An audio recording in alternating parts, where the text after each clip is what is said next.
અમદાવાદ જિલ્લાના ધંધુકામાં કાર્યરત શ્રી નારાયણ સેવા સમિતિ દ્વારા માનવ સેવાના ક્ષેત્રમાં એક વધુ પ્રશંસનીય કાર્ય હાથ ધર્યું છે.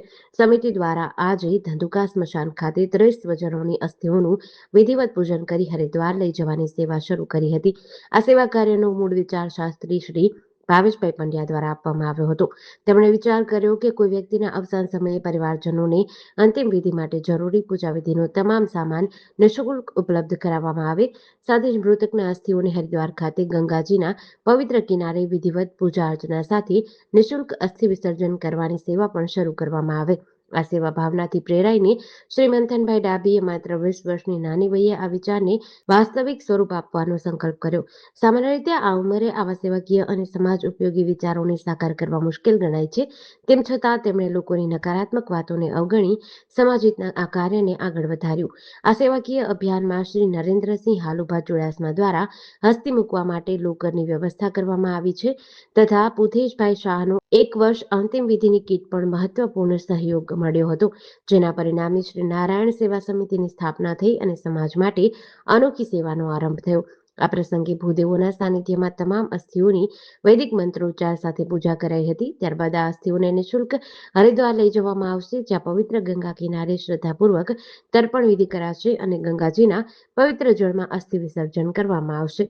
મારું નામ મંથન ડાભી છે.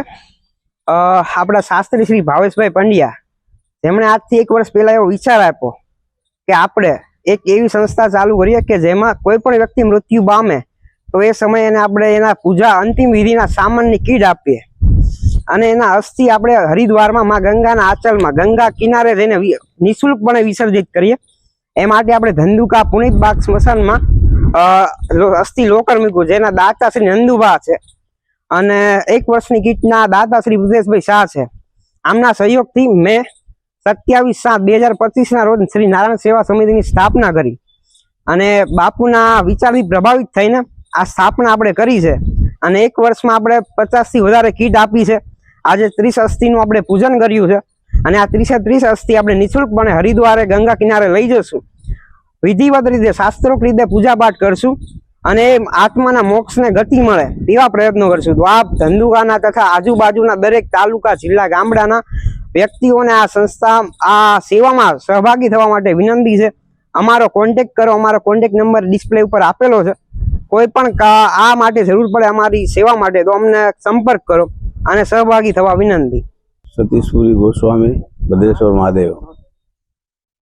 ખરેખર તો આ એક ભગીરથ કાર્ય કહેવાય. ઘણું બધું ખર્ચવા છતાં મનને શાંતિ ન મળે, આપણને સંતોષ ન થાય. આજે આ નારાયણ સંસ્થા એવું આ કાર્ય કરી રહી છે તો હું તો એટલું વધારે ન કહી શકું કે આમાં બધા સહભાગી બનો અને એમના કાર્યને સફળતા મળે એવો આપણે દરેકે પ્રયત્ન કરવો જોઈએ. કારણ ભૂદેવે હમણાં જ વાત કરી કે ઘણો બધો ખર્ચો કરવા છતાં ત્યાં ગયા પછી પણ અસ્થિ વિસર્જનમાં ખરેખર શું આપણને સંતોષ છે નથી ખબર નથી, પણ આ એક એવો ભાવ, એક એવી ઈચ્છા એમને વ્યક્ત કરી કે જેના કારણે અહીંથી જ આપણને સંતોષ થાય. તો આમાં હંમેશા બધા સહભાગી બને. બીજું તો હું શું કહું, સહભાગી બનો અને આ કાર્યમાં બને એટલો સપોર્ટ કરો જેથી આપણે ખોટા દોડાદોડી નહીં. ચિંતા તો આ લોકોને કરવાની, ચિંતા આપણે કરવાની નથી. ચિંતા એમને છે આ માત્ર તમારે ત્યાં અસ્થિનું જે કંઈ પૂજન થાય એ કરીને એને અર્પણ કરવાનું, આટલું જ કાર્ય કરવાનું છે. તો આમાં સહભાગી બનો. મારું નામ પરમાર ગૌતમભાઈ કરશનભાઈ. મારા માતૃશ્રીના અસ્થિ અહીંયા નારાયણ સેવા સંસ્થાની અંદર રાજપીપળાના ભાવેશ બાપુના હસ્તે શુદ્ધિકરણ કર્યા અને શુદ્ધિકરણ કર્યા બાદ અને શાસ્ત્રી ઠેઠ હરિદ્વાર લઈ જશે અને ત્યાં એમની વિધિવત રીતે પધરાવી અને દરેક આત્માનો મોક્ષની ગતિએ જાય એવો સતત આ નારાયણ સેવા સંસ્થા પ્રયત્ન કરી રહી છે. તો અમે એને આભારી છીએ. મારું નામ ભાવેશભાઈ પંડ્યા, ભાગવત કથાકાર.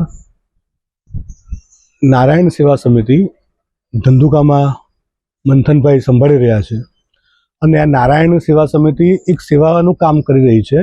અને એ સેવા પણ કેવી કે જે વ્યક્તિ દિવંગત થયા હોય એ દિવંગત વ્યક્તિના પહેલાં તો એને એક કીટ આપવામાં આવે કે જેમાં ચંદન સુખડના લાકડા હોય, 1 કિલો ઘી હોય, જવતલ હોય, કફન હોય, પુષ્પની માળા હોય, કાળી માટલી હોય, માચીસ સુધીની બધી સેવા આપવામાં આવે છે.